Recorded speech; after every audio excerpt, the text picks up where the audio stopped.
So the topic for today is community food systems. And while the title alone is somewhat descriptive and explanatory, many of you may not know what it takes to build and support local food systems and why they are so important to IATP in shaping the future of food. I'd like to introduce Nora Shields-Cutler. She's the Program Associate for Community Food Systems here at IATP, and she will start with a quick introduction and overview. Hi, Nora. Hi, everyone. Thanks for joining today. And so I am tasked with trying to provide an overview of this big topic. As Claudia mentioned, what you come to in your brain is probably somewhat accurate. I wanted to start with the United States Department of Agriculture definition, which refers to a community food system as one where food production, processing, distribution, and consumption are geographically integrated and benefit the environment, economy, social, and nutritional health of a particular community. I know that's a mouthful, but I give that definition because I think it highlights both the what and the why of our community food systems focus, and the what being that integration of those key factors of our food system at the local level, and then the why centering the benefits for the local community across those different spheres. So there are a lot of different lenses to think about this through, and I just wanted to specifically name that part of this vision of community food systems is about moving decisions about food and farming closer to the ground, both literally and figuratively, about what is grown on local farms, what conservation practices are implemented, how and what local schools or early care sites purchase, prepare, and serve in meals at their sites, and holding that those local decisions have global implications, and people closest to the problem or closest to the reality often have the best solution. Or as I saw recently in an IPES food report, that food is from somewhere. I'm excited that Erin McKee, our Director of Community Food Systems, is going to share with you a little snapshot of some of this effort to support a place-based food system here in Minnesota, where Erin and I and several of the others, including Claudia, are housed. And everything from the language describing community food systems to the barriers, opportunities, and movements to enact community-based food systems are different in different contexts. So I'm also so excited that Rose Williams, who's a member of our board, is here to share a more international context. She is the director of BioWatch South Africa, an environmental and social justice organization dedicated to efforts that secure, develop, and protect smallholder farmers' rights. So with that, I'll pass it to Rose.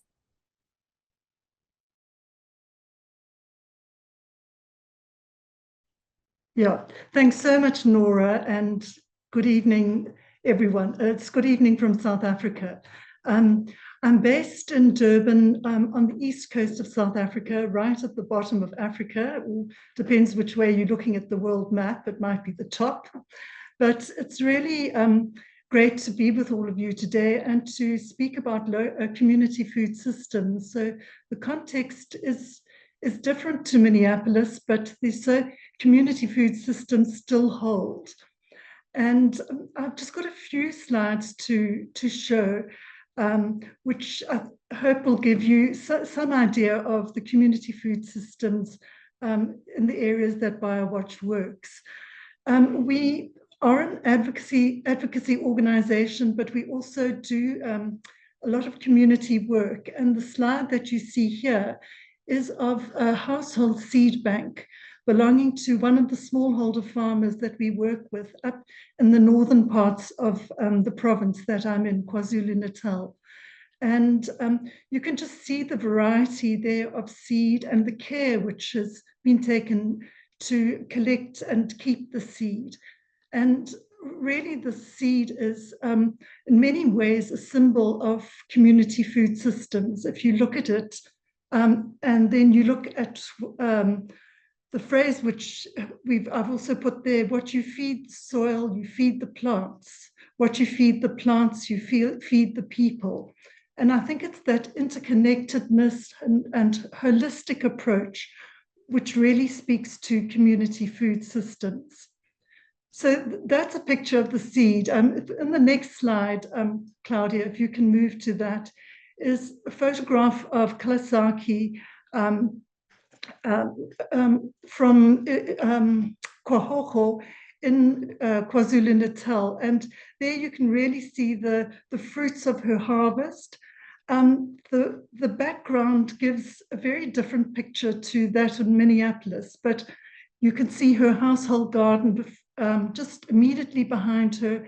And then beyond that is actual wild lands, natural lands, very rich in biodiversity. Next slide, Claudia. And this is another slide of 3 women from Nguvuma. And the person on the left, that was her household seed bank that you saw in the first slide. So the community seed systems really are to do with community, and there's something about building resilience in terms of community, but also resilience in terms of the approach. And BioWatch, we also use this word agroecology, which is a holistic approach and means that you're really looking after the environment, you're looking after the people, and you're looking towards the future. It's a low carbon footprint approach. Yeah, next slide, Claudia, please. And this is really showing seed in the hands of the farmers. And I think this is what also community food system speaks to, and that's the issue of power or control. And if you have the seeds in your hands, you have the say over what type of food you're going to eat, when you're going to plant it. And also for many of these seeds, which are saved from year to year, they're resilient to environmental change. It's very important in the context that we are in, where it's rain-fed agriculture, that you have plants which are able to cope with that, with that sort of weather. Next slide, please. So these slides are, the one on the right is of a community garden. Many of the people we work with, mainly women who we work with, will have a household garden which feeds their families, and that gives household food security. So you actually have access to food. South Africa's, in many ways, it's iniquitous in that there's national food security, but at the household level, people will often go hungry. And if you've got a household food garden, that gives you a much better chance of having household food security. This here is a community garden, which on the left-hand side, you can see an aerial photo of it. And that is used for, it's a group of 11 women, and they supply local markets. So there's an income generating part to this as well. Okay, and then the last slide that I have is one of a community food and seed festivals. And there's a real sense of joy and celebration, but also, as you can see by the T-shirt, saying what we don't want and what farmers don't want. And it's no to the industrialized food system, to GMOs, to synthetic fertilizers, things which would impoverish the soil or poison or our toxins. So there's a critique as well, which comes with community food systems. And I think it's really important for us to hold both of those things at the same time. So it's a very short snapshot of the context in South Africa, but I hope it's helpful for the discussion that will follow. Thank you. Thank you, Rose. I love seeing all of your photos, and I'm really struck by our work being very photogenic and when you see the people that are doing this work and that are involved in community food systems on the ground, it's very specific. And as Nora was saying, it is about food from somewhere, and there's a personal story that is connecting us all through these community-based food systems. And that's so apparent when we get to see the beautiful photos that you're sharing with us of what this looks like in your community. And I'll share a little bit of what it looks like here. So my name is Erin McKee, and I'm the Community Food Systems Program Director here at IATP. And I work closely with Nora on our community food systems work, which much of it is centered in Minnesota, but we also have a unique perspective at IATP about the bigger context of the national and international policy influences that can shape what's possible on the ground and in communities. So that is a really interesting perspective that I think is very valuable that IATP can bring to the work. And if we go to the next slide, kind of a lot of our history in this work and our experience is rooted on the ground in our communities.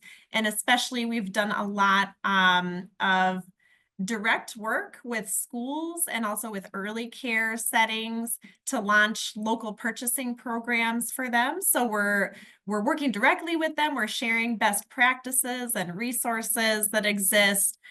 We have directly connected them with farmers. We kind of help them figure out, oh, we really want to serve carrots to our kids. Where can we get carrots? What farmers in our area have those available? And we also support a lot of planning because we have a lot of experience and have seen this done in many communities. We kind of know what steps basically work, and people don't need to reinvent the wheel to do these kind of local purchasing initiatives. We also do group support kind of things where we do webinars. We have virtual office hours with other partners around the state to answer questions. And if we go to the next slide, I think an interesting thing that we can bring to this bigger conversation is that because we have that on the ground experience, we know about the benefits and we've seen firsthand what community food systems can mean to communities. And in our farm to school and early care work, for example, the benefits we see there are mirroring the bigger picture benefits overall. And this is one of my favorite slides to share. I think it's very clear that these kiddos who are participating in a farm to early care program that we did, their ideas about where food comes from are definitely being influenced by participating in these programs. So you can see on the right hand, the kiddos got to actually go to the farm, which was the Hmong American Farmers Association farm. They got to actually, the farmer let them pick beans out of the field, so they got to see them on the plant. And then they went back to their center and they had the beans in their meal. And you can see the little girl on the left, she opened up the bean just like they did on the farm because the farmer had shown them what the seeds look like inside of the beans. And she's showing me, this is the bean inside of my green bean. And then I just love the middle picture. They did an art project in the school as well. And this is what a kiddo drew to represent green beans. And I just don't think a kid that hadn't had the experience of going to the farm and opening up the bean and then seeing that on their plate would have thought about green beans in this way, where it looks like a string of pearls because they're really thinking about the seeds. So you can see that these kiddos, they're in a critical time when they're forming their ideas about where food comes from. They're forming their taste preferences and eating habits. Those will all carry forward for the rest of their lives. And having that food be from somewhere makes a big difference in their conceptions about what food means to them. And if we go to the next slide, we also have seen firsthand the benefits for farmers and communities who are connected to their local markets and able to sell. A lot of the farmers that we particularly work with are small to mid-sized farmers, and a lot of them start by doing direct sales where they're selling at a farmer's market. They're making like many small sales, and it's a high cost of labor to go and staff the farmers market every week, maybe multiple times a week, to do many small sales. When they start to make the leap to sell to a wholesale market, like a school, that can be a really important step to growing their business, to diversifying their business model. And it can help them to reach additional markets too. So they can start with one market like a school or an early care, and then build the skills and knowledge about what it means to sell wholesale, where they can make a bigger sale, they can plan ahead and know who's going to buy it and when. And it can be a stabilizing force for their business model that lets them grow and have more financial security. And we also are very invested in the benefits to the community as well. So when someone is buying local, that money is recirculating within the local economy and community. We've done some evaluation work on farm to school here and found that for every $1 that is spent on farm to school, it's generating an additional $1 of economic activity. So that's very important. For us, when we do that on the ground work, we link it to trying to create a system that will make it easier for these local purchases and community food systems to thrive. So we create a lot of resources that will help share our model to other communities as well.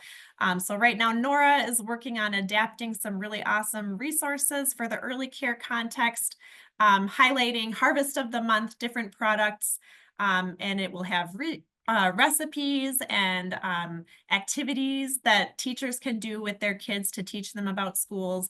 You can also see we've done some guides on using traditional Hmong foods. We have recipes there that are aligned with the meal program standards. So we always are trying to learn from our on-the-ground experience and then create a systems impact from that work as well. And then if we go to the next slide, another role that we play with that on-the-ground work is capturing the stories that we see there and the best practices. We see ourselves as storytellers for this work, so we do surveys of farmers, of schools and early cares and other stakeholders to find out what's working, what are the barriers. We've also done spotlights that highlight what's a really positive program that other people could potentially try in their own communities as well. And the next slide, we've done a lot of evaluation work too, to just capture the impact of investments in community food systems. And then we want to use that information to influence the larger narrative and encourage support of these community-based food systems as well.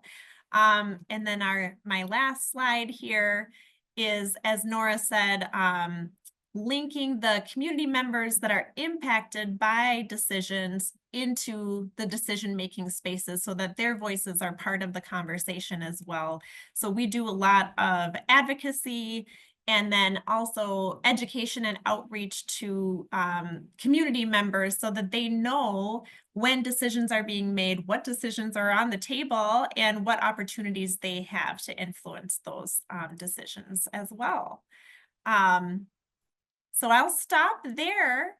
And I was just thinking about the commonalities between, Rose, what you're working on in your context and what we're working on here. And even though, as you say, the spaces look very different, we both are working on this local level, but also linking into the bigger picture perspective and the global perspective.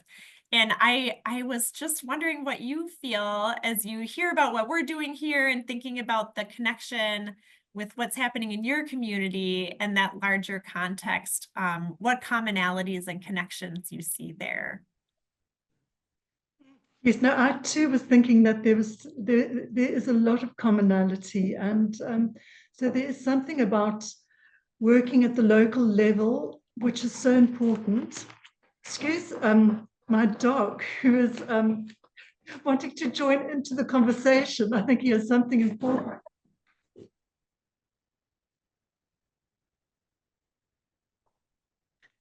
Apologies about that, but obviously the conversation is very interesting. That's a highlight of the webinar, honestly. Yes, it's a very local thing to be happening. That's right. But I think there's something, we had a visit from the Agricultural Research Council the other day, and they're at it's a national parastatal, and they were coming to have a look at agroecology on the ground and to see how it works. And there's something very powerful about seeing local systems work and then trying to get policy which will support that. So I could really see the links between IATP working at the local level and also at a national and international level. It's also very inspiring working with communities. Yeah, and I could see that as well by the photographs. Absolutely. I feel when I'm in those advocacy spaces or in like a national space where they're having a conversation about what's happening, I do feel like having the connections on the ground it lets me speak with authority because I know from firsthand experience what is working or what barriers exist. And I think it's very grounding and gives us a lot more legitimacy when we are in those spaces to say, like, we have those relationships. We've heard directly from farmers that are our partners that this is what is needed on the ground. And again, it is about the people who are in the system are going to be the ones that have the ideas about solutions for the barriers that we're seeing too. No, and Erin, that's a great transition to a question from Peter. So Peter mentioned, he says, great to know about the farm to school and early care programs. Very encouraging. Many farmers in the US and Canada, though, including his own relatives, are deeply embedded in industrial agriculture. And it's very difficult to talk about alternatives such as agroecology. What farmer organizations or other organizations does IATP work with to support community food systems? And then maybe, Rose, you can talk about the same thing in South Africa, because this whole model of industrial agriculture is so widespread. And how do we do our work?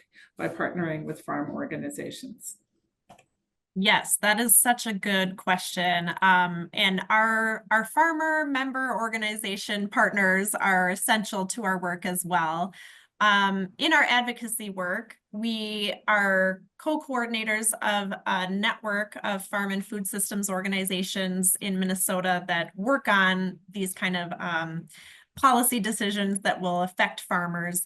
And two of my co-coordinators are the Minnesota Farmers Union and Land Stewardship Project, which is a farmer member, both of them are farmer member organizations with networks of farmers all across the state.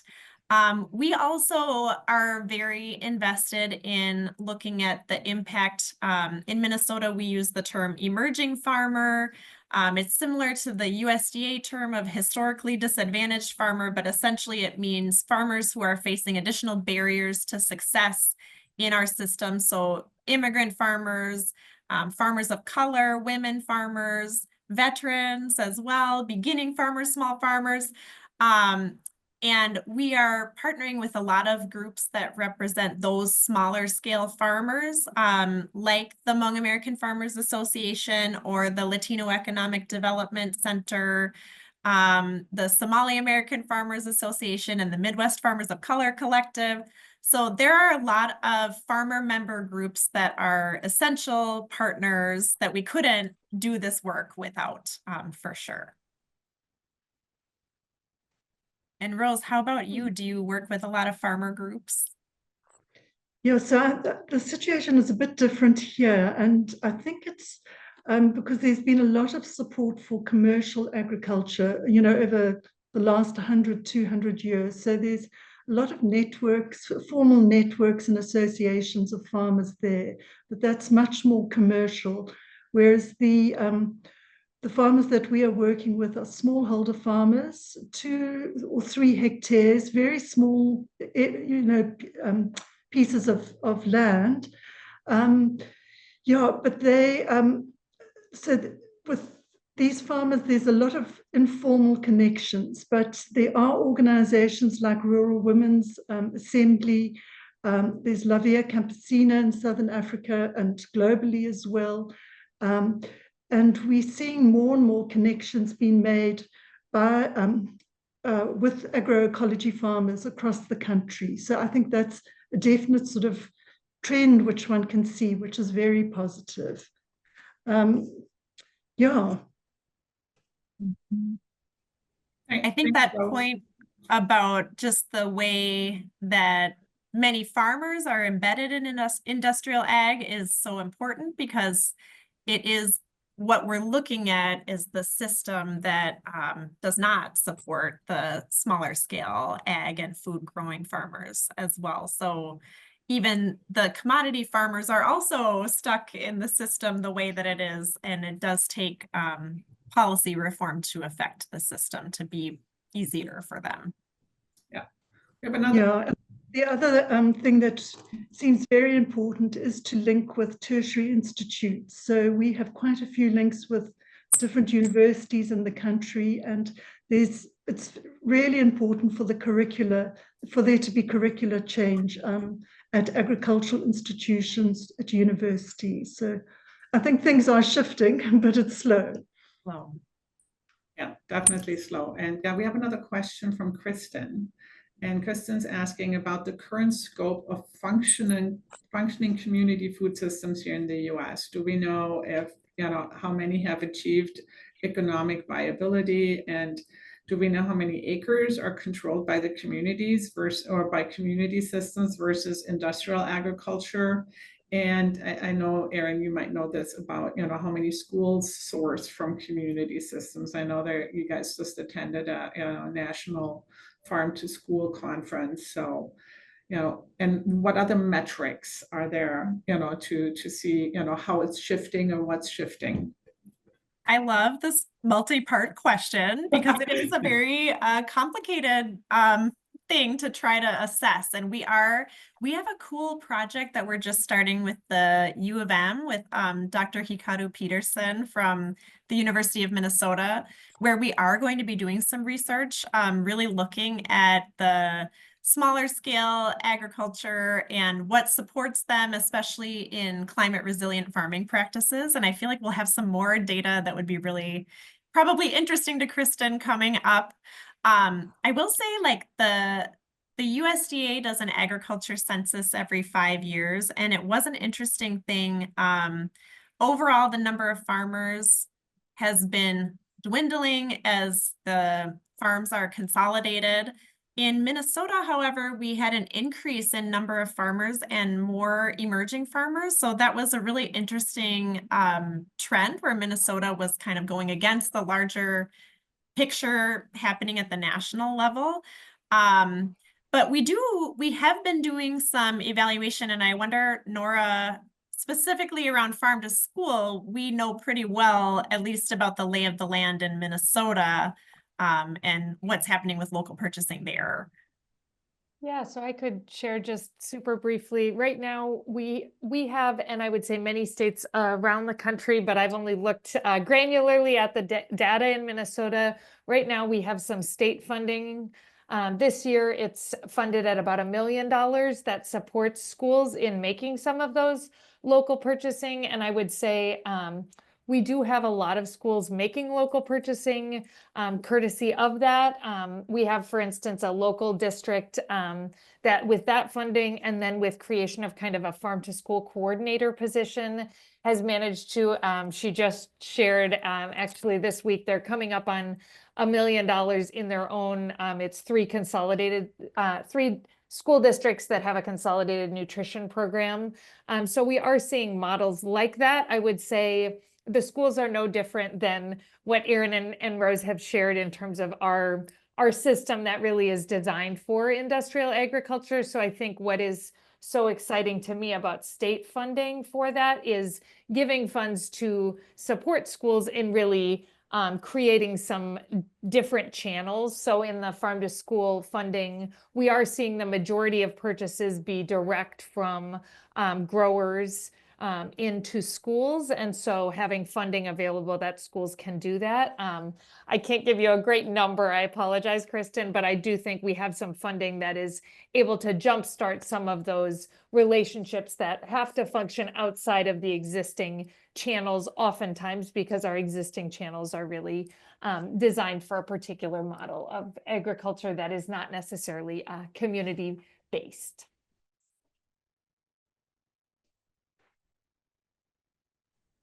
Thank you, Nora, and thank you, Erin and Rose. Are there any, before we wrap it up, are there any closing words or comments you want to make to the group?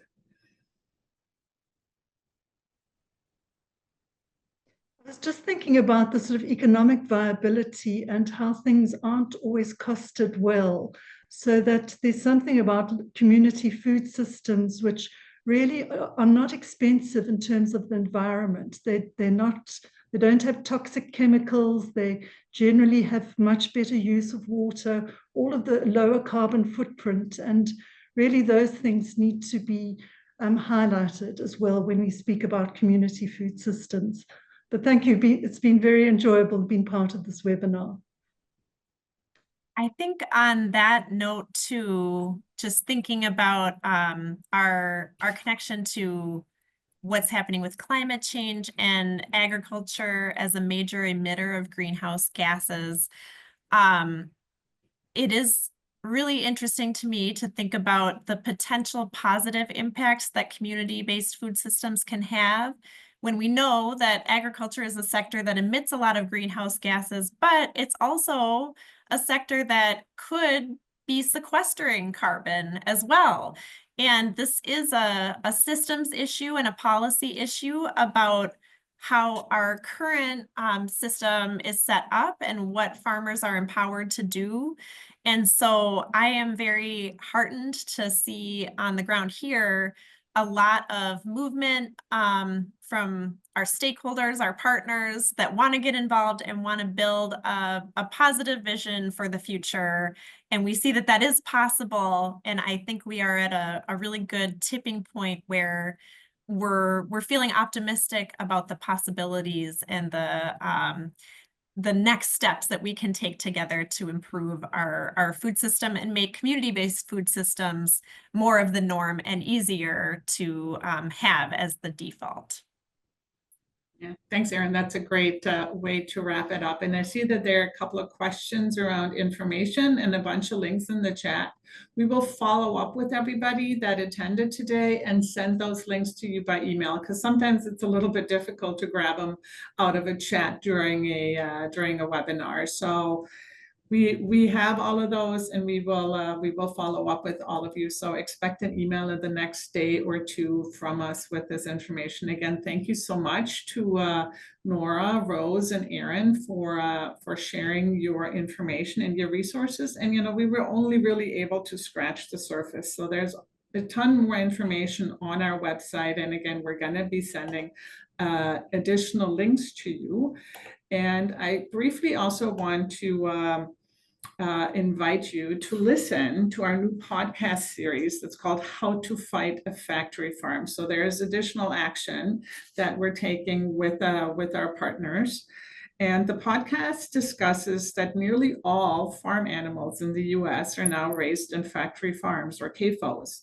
Factory farms are a major change from how livestock was traditionally raised, and independent family farmers in rural communities are facing the brunt of these consequences, but they're not going to take it laying down. So it's a 4-part series, a webinar, a podcast, I'm sorry, check it out. There are links and information on our website.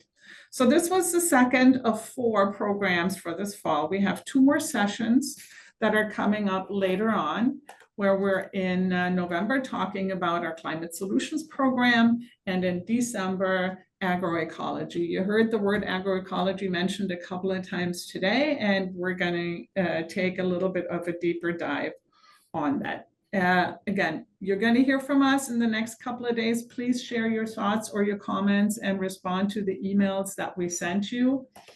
We really appreciate your attendance and your participation today, and thank you so much.